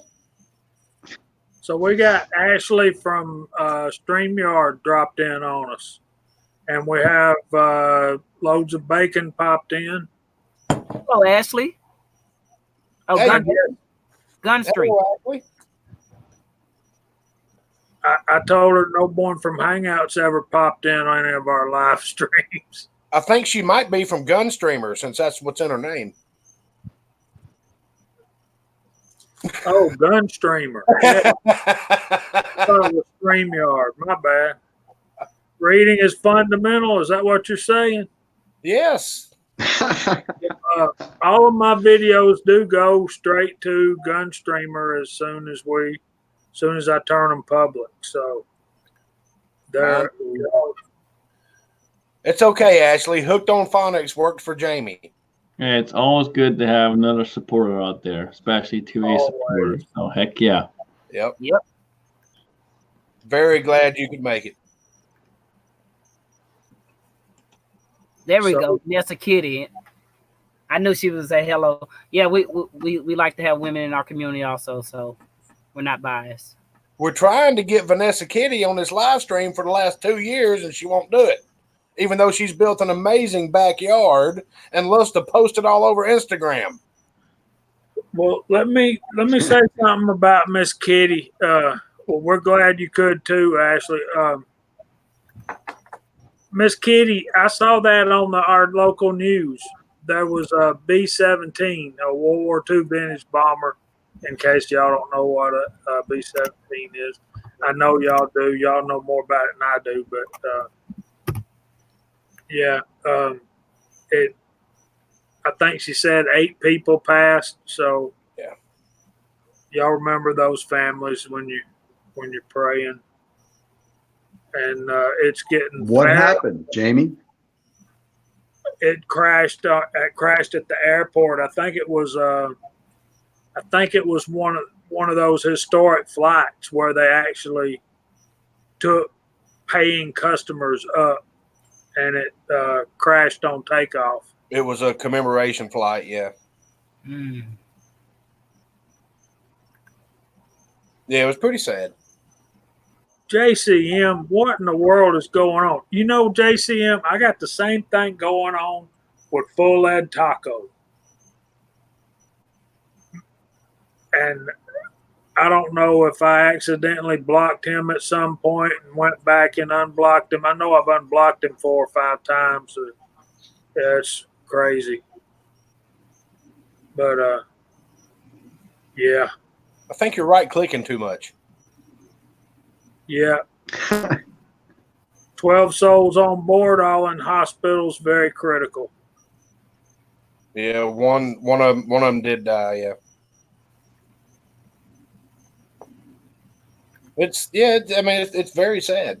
They're trying to relive, part of American history, and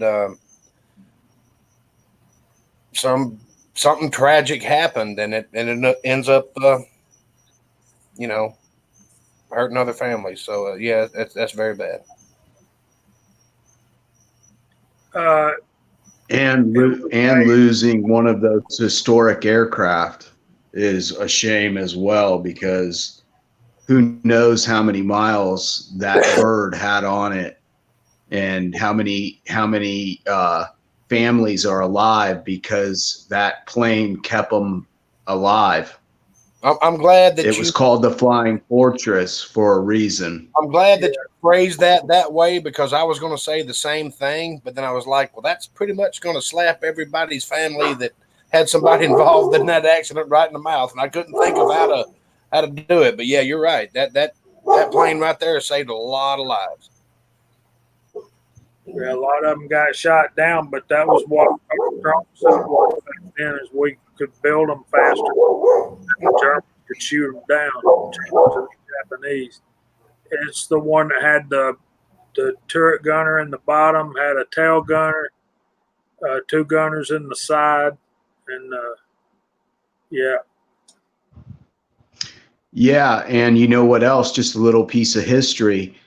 The 2 waist gunners that were in the sides that Jamie's talking about. You guys know the expression, the whole 9 yards? Yeah.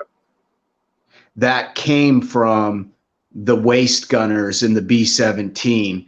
They had 50 caliber A1s back then, the 50 caliber Browning machine guns, and the whole 9 yards was something that they would say, I gave Jerry, meaning the German fighter pilot coming to shoot him, the whole 9 yards. 9 yards of belted 50 caliber Maldus ammo.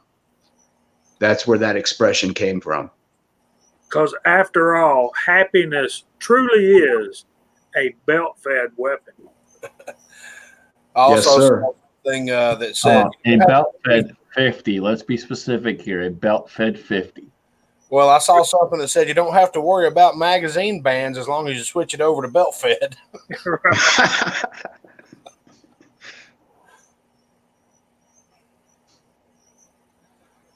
Oh man. So is anybody going to be doing some reloading this weekend? I plan to. I think Actually, we're I all, need to. go ahead. Go ahead. Yeah, I think we're supposed to get a break in the weather, so I'm gonna be doing some casting. I got a mold Exactly. Yeah, we've We've been waiting for the weather to break. I've got some lead to smelt and some a new mold to try out. So I'm waiting for Sunday morning to roll around early, about 6 o'clock. I'm gonna come out here and fire up the pot, and I'm gonna break in the buckshot mold. I got to cast some bullets up for to send out to a couple of people. I know Willie. I don't want to hear it. I've got Michael Sign's box almost done, but I want to send, I don't know, about 25 little special rounds to him that I need to cast up. And I'll probably spend Sunday evening powder coating those because I figure they'll sit on Michael Sign's shelf for a little bit and harden up. But what I'm planning on casting him doesn't need to harden up. So I'm actually going to mix some soft lead in with it. And my pot's going to get some use because it's finally going to be below 100 degrees. God.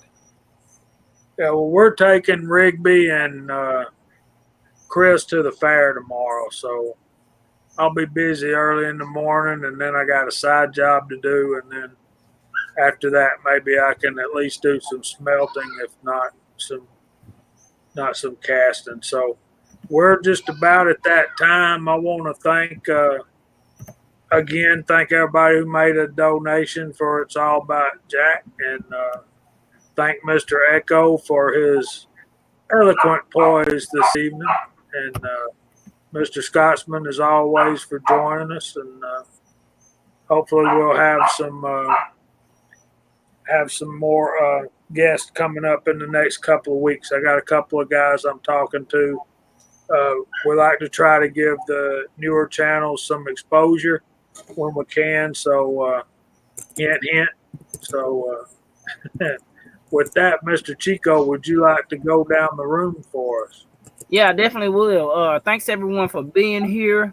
6 Shooter Texan, Big E, Crazy Scotsman, Raider Reload, and Willie Bullet Man, Ghost Rider, Reloader 762, Andy 79Z28, Jesse B Outdoors, Chris 338, Fuzz T48, JCM 45, Vanessa Kitty, loads of bacon. Thanks for joining us, sir.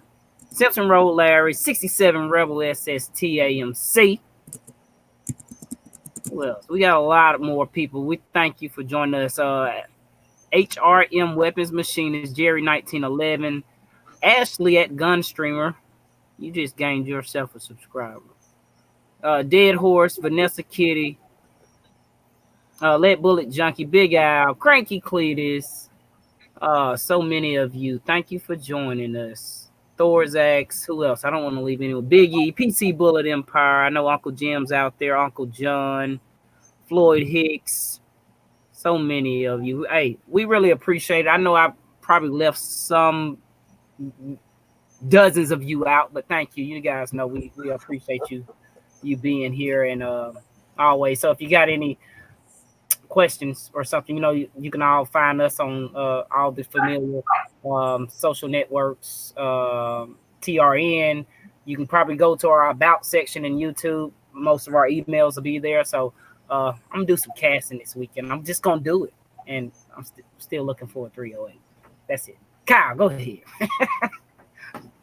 Hey man, great introduction or outro. Appreciate that.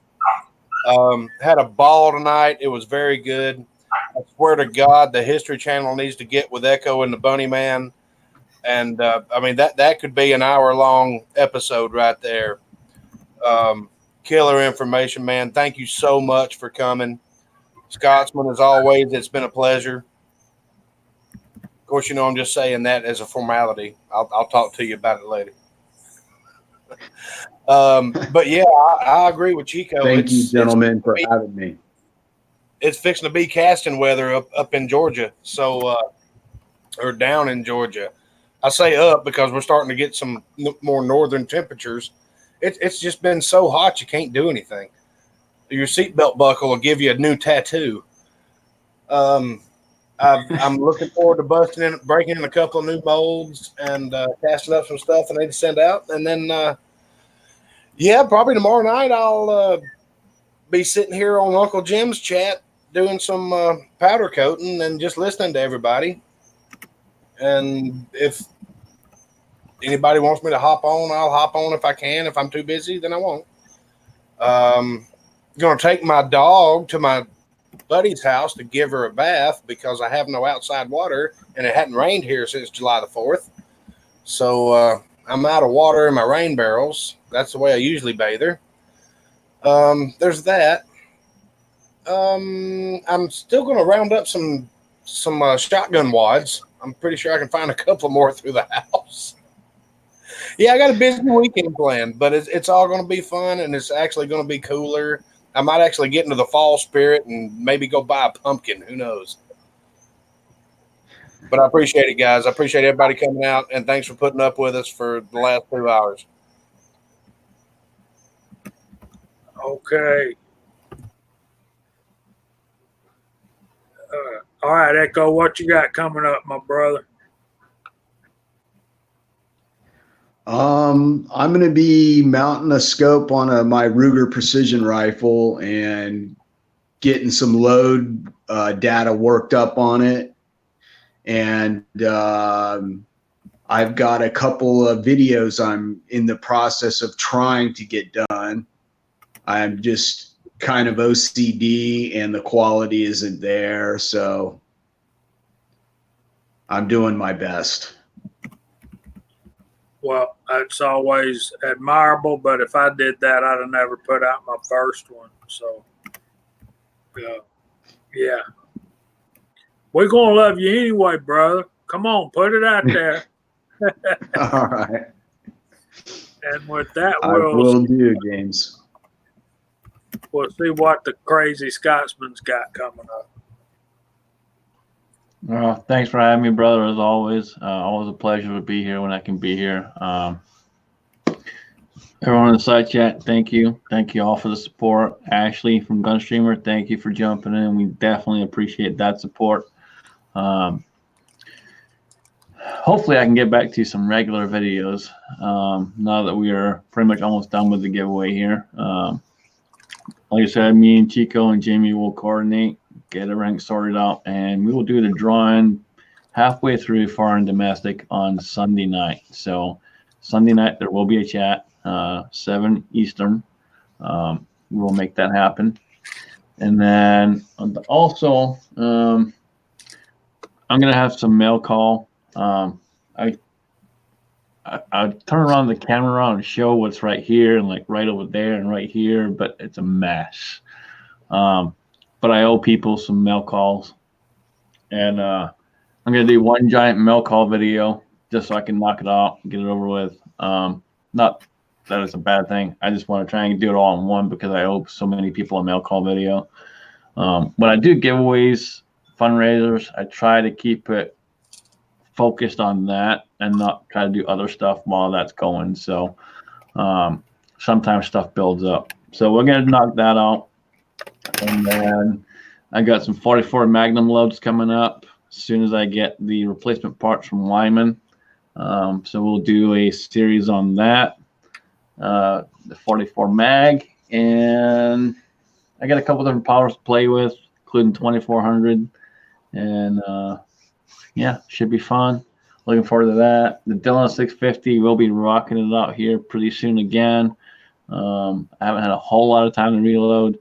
So I do need to clean her up real fast, lube her up, and start cranking that handle. But I have plenty of rounds left. I did get a box of bullets from MCK. I've not opened it yet, but I know it's bullets. I'm pretty sure I know what's in there. So there will be some rounds coming out of that. I do have another set of 9mm dies that are going to go on the Lyman 8.2, just so when people do send bullets and stuff like that, I don't have to play around with a Dillon. I can just do all my adjustments on the Lyman and not have to screw up my Dillon and play around with it, because it's going to be set strictly for the Acme bullet. I'm going to run with that. Runs good in the CZ, so I'm going to stick with it, run with it, keep it one bullet, and not worry about it. Anyway, I've blabbered on enough. Guys, thank you so much for all the help with It's About Jack. Again, just huge how this community is, and I am very proud to be a part of this community. So thank you all. Well, Scotsman, on behalf of me and Mr. Chico Wise and all the guys on Georgia Shooters Connection, thank you for allowing us to be a part of it. And we're proud to help and to serve the community that's done so much for everybody. Pastor, sorry you missed us, brother. Thanks for stopping in and saying hello.